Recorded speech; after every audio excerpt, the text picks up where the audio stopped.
And now, please welcome Deputy Managing Director and Vice President, Global Brand Leader for Design Hotels, Sarah Doyle, in discussion with Skift Senior Research Analyst, Pranavi Agarwal.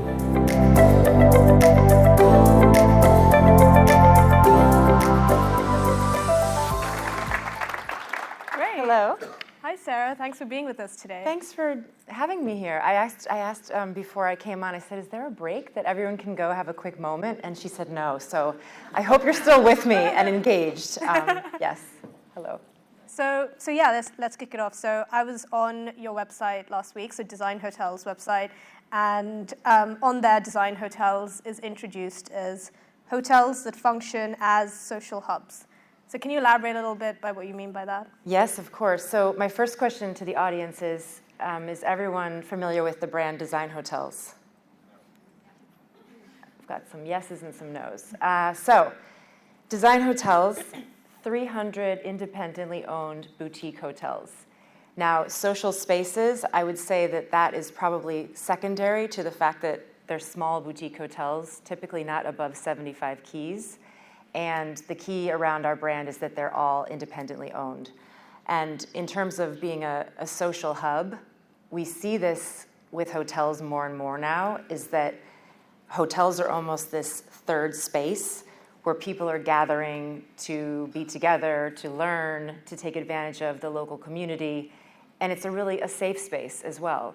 So that is what Design Hotels is. And we are also part of Marriott International. We've been part of Marriott since 21. We were originally bought by Starwood, and then, of course, with when Marriott bought Starwood, we became fully part of Marriott in 21. So as much as we are part of Marriott, we're also quite separate in terms of how we run the business and what we do. Yeah, we'll kind of loop back on your kind of role within the Marriott ecosystem. But so one of our megatrends this year is on how hotels can sell a lot more than just the hotel room, and potentially seeing the industry moving away from just looking at RevPAR, revenue per available room, and instead looking at revenue per square meter. So what that means for the hotel is, monetizing amenities like your restaurant, right, your pool, your lobby space, and really offering that to both locals and travelers. So what's the opportunity here for Design Hotels that's not really being fully tapped into yet? Well, I would say the ethos of the brand is rooted in this idea of an entrepreneurial owner who typically comes from that area and loves where they live and wants to show the rest of the world this space. So a lot of our owners, I don't know the exact percentage, but do not come from hospitality, come from completely different industries, tech, fashion, architecture. And they had this passion and this vision and said, I want to create a hotel. I have no idea how to do it, but I want to do this. And it wasn't about the money and monetizing each space. And that's something that we work with our owners on, is how can you make this a commercially viable business by taking your passion and creating something. What we see is a lot of our hotels are creating on their own spaces that bring in the local community. We have a hotel in Tbilisi, Georgia, that has a photography museum. They have the first vertical garden in Georgia that they've created with a local entrepreneur gardener. So our hotels are creating these spaces on their own, and of course they're finding ways to monetize them, but at the heart of it, it's really about the passion for the guest. Yeah, well, I kind of want to dig a little bit into the local opportunity as well, because I think more and more we're hearing hotel executives talk about selling to local residents living in a particular city, and not just to travelers. But how do you and other hotels really go about redefining the way that local people view and use the hotel in their own city? I think it's about offering what people want to use on a day-to-day basis. I mean, you, myself, what do we want out of a local hotel? You want a place where maybe you can learn something, maybe you can meet a new community. Obviously, here in London, I think there's a members club now around every block, if you guys agree.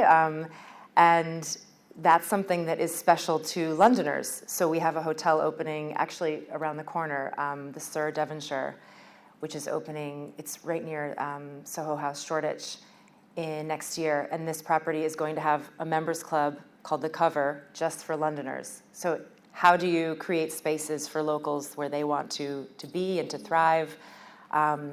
It's the landscape of that is changing a bit. Do you have any other members clubs globally, or is this the first one? This is the first one, but it's something that we're thinking about. But if we did anything with members clubs, it would have to be done the right way. And it would have to be really authentic with an owner who has the ties to the community to be able to sustain a members club. Yeah. I think we see so many of them pop up and fail for a reason. And so it needs to have the right community, the right rationale to it. So watch that space for us. Yeah, I guess a little just interesting about that you mentioned Soho House, because they're, well, I don't know if people saw, but they're getting acquired, or there's a bid for them to get acquired. Yes. And I was just looking at some of their financials. They have 200,000 members globally, and their membership revenues grew 17% year on year as of September. And they have kind of record wait times. So it's not very exclusive anymore, 200,000 members. No. But the opportunity there is vast. Is this going to be more of an exclusive space for locals, or are you going to open it up to people just generally, or do you need to have that specific, very exclusive membership? For this particular hotel in London? Sure, yeah. That's something that they are operating and modeling on their own. But I think we'll have to see what happens. Okay, yeah, really interesting. Yeah. So another one of the megatrends this year is on the power of quiet luxury. It's a great piece, do check it out. And I'm going to quote a little bit from it because it was so well written. So in the article it says that luxury travelers are becoming, quote, fatigued by conspicuous consumption and hospitality, that they're unmoved by personal butlers, gold-plated fixtures, over-the-top amenities, and exorbitant room rates, and instead they want a different kind of experience, one that is understated, thoughtful, deeply personal. So does this kind of trend of quiet luxury ring true with what you're seeing at design hotels as well? Yeah, absolutely. We see this as, we kind of smile when we hear the words quiet luxury, because like many trends, they come and they go. I would say with design hotels, we have always been quiet luxury because it's been about the experience and not the butler and the high touch service with, the gold handles and the doorknobs. It's been about the experience. And a lot of our properties people will stay at and they'll say, oh, that's my favorite hotel. And I say, why? Because I left with this feeling. I can't explain it. Mm. And I think one great example is this hotel we have in it's called Eremito, which means monk in Italian. And it's in Umbria, in the middle of nowhere. I don't know if anyone here has been there or heard of it, but you should check it out. I'm getting a little nods, maybe not. And it's a former monastery. The owner is this very, he's like a Buddha. He's like an Italian cult Buddha who you just want to be around because he has this wisdom and this energy about him. And he created this property, and his main goal of this property was to make people feel differently than they feel every day and to really think. And so I went there with a colleague of mine a few years ago to stay.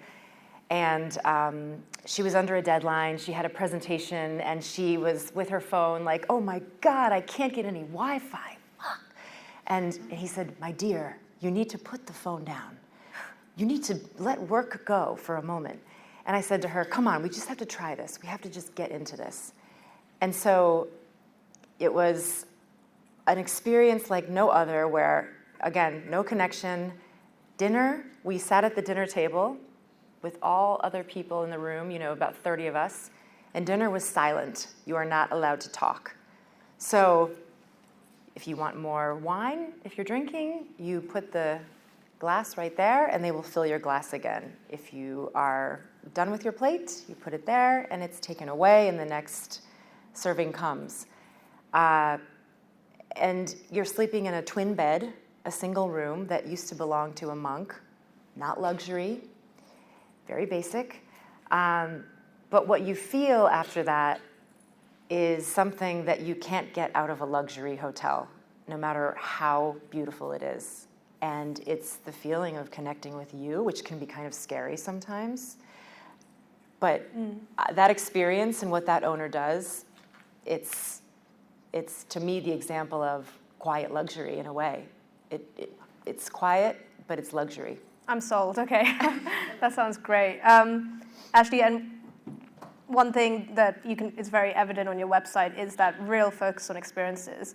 And it almost made me think, would you almost consider yourself as more of an experiences provider than an accommodations one? Yeah, and our founder, I don't know if you guys know of Klaus Sendlinger, he founded the brand 30 years ago in Berlin. Also an example of someone who didn't come from hospitality.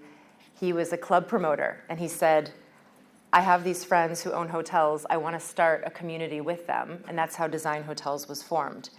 And so brought people together to experience and create experiences, and his philosophy was hotels are about lodging. Lodging is when you pay money, you get a bed. It's traditional. It's what happened back in the early days of mankind, and you sleep there, and then the next day you leave. But Design Hotels wants to create experiences that go beyond the idea of lodging.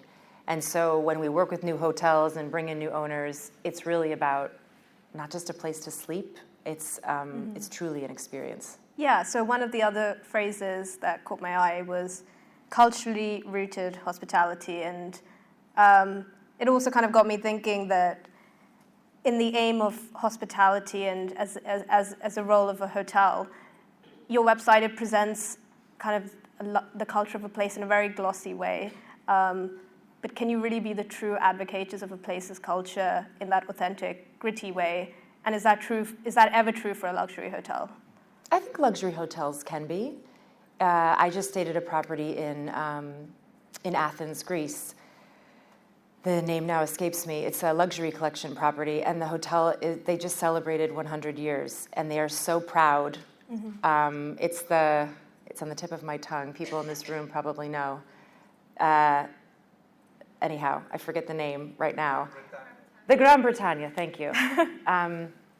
That hotel, everyone that works in that hotel is so proud, and some people have worked there for 30 years, their entire life. And I'd say that is such a good example of you're local, but you're still luxury. And I think that hotel will be there when longer than the world will be here, because there's such a just a magic about it that is staying. Yeah. So please do put your questions in the Q&A. So I know we've got a few here. So one back on the Members Club, which I think is quite interesting. So Six Senses have also announced member clubs for London. How many clubs can fit in London? You said that it's already pretty saturated in London. What will be the points of difference? How do you differentiate yourself from other members clubs in London? Well, this particular hotel is one example among 300 that's tapping their toe into members clubs. So we'll have to see how they do it. Most people in the room are probably Londoners, and you have your pick now of what kind of club to join. So we'll see. Yeah, it's new space for hotels to get into for sure. It's really exciting. But something else to point out, I think, about boutique hotels and the owners and what we're seeing now of our properties. You know, from when we started 30 years ago, now 30% of our owners are millennials. And we're also seeing a big influx of next-gen owners. So people who are taking over from their parents and wanting to take the tradition of what their parents have done, but also modernize it for the new traveler. We're also seeing, as we know, hospitality has been very male-driven. I can say that openly with those in the room. And we're now seeing, with our hotels, 25% of our owners approximately are females. So I think, it's good to see that. We have some very powerful female owners that I have a great amount of respect for, that get things done. Yeah. So.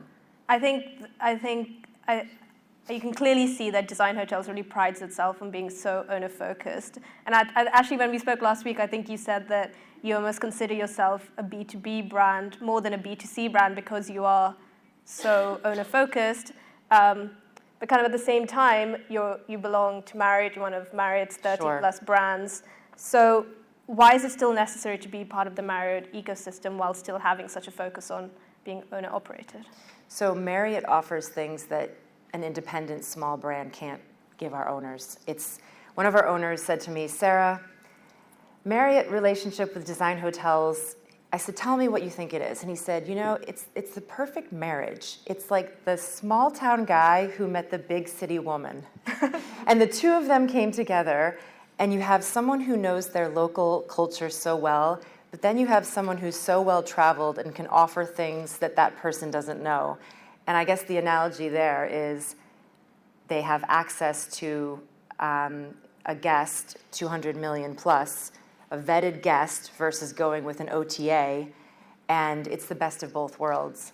We don't touch anything in the property in terms of design, in terms of FF&E, nothing. Any hotel we work with, it's because they had a vision, we love it, and we want them to do their thing. Yeah. But also, I see these boutique hotels not just as, people want to stay somewhere small that's unique. It's these owners who are doing things differently that will form trends for future hospitality ways. And they have the agility and the ability to do this versus a big box hotel. We have two owners, Grupo Habitat in Mexico. They joined us in 1999, Carlos Coutier and Moises Misha. And these gentlemen are, to me, like such good examples of pioneers in new ways of doing hospitality, and they are so committed to designing hotels for the future that help our world do better. They just spoke at an owners conference we had with a woman who's the curator for the upcoming Versailles Biennale. Wow. Focused only on sustainable architecture. And they're building a hotel with her that is going to be 100% sustainable from everything you eat to the shower, to the bed, everything. So I think it's really people like this that are changing the ways of doing business that we get excited about versus just it's a boutique hotel. Yeah. It's really that mindset. I think it's really interesting that you mentioned curation because I guess what Marriott offers, the biggest hospitality chain in the world, it offers to consumers is the option over how they spend their money, how they spend their loyalty points, but being so owner-focused at design hotels, I guess, allows you to offer a much more curated, kind of hyper-personalized experience. So I guess the question is, which is more important, having that choice or being able to offer that hyper-personalization? I think it's a mix of both. Yeah. I think, I used to work on a brand that back 15 years ago, it was when social media was, you could find out everything about a person and a guest, and we'd find out the guest loved tennis, and you'd go to their channels and, they love tennis. Let's put pictures of, tennis players in the room, and they're going to enter because they're here for Wimbledon, and they're going to be so excited. I think that form of personalization might be going away a bit, and it's more about the conversation of what do you like and informing the hotel versus being surprised. Yeah. And that feels better. It feels safer. Yeah. But again, I think with big brands like Marriott, Hilton, you have so many choices, and it's the beauty of it. Right. Yeah. So we have just a few minutes left. So we have a question on pet travel, which is one of our megatrends this year, and it's a really popular one. So the question is, as consumer preferences evolve, how do hotels in the design hotels portfolio respond to the growing demand for truly pet-friendly accommodations? Okay. Do you have a pet? I do have a pet, and it's fun to travel with the pet. Sometimes it is, sometimes it's not. Sometimes you want to get away from the pet, right? Yes. We're seeing more of a demand for this, and more of our hotels are meeting this demand. We have a hotel in Lecht in Austria called Rote Wand, and the owner has this giant dog. I forget the breed, and he walks around the hotel and he checks on all the guests, and the dog is literally with him. And when he can't find the dog, he yells her name, and Alma, Alma, and the whole everyone in the hotel knows about this dog. So I think dogs are just becoming kind of part of the way. And I don't know about cats. I can't speak to cats. Do people travel with cats? Oh, I'm a dog person. They do? Okay. I got to travel with my daughter's cat over Christmas. Maybe easier than a dog? On drugs. Okay. Okay. A lot of drugs. Cat on drugs. That sounds like fun. I think that's a good place to end. Thank you so much, Sarah. That was fascinating. Thank you, everyone. Thank you.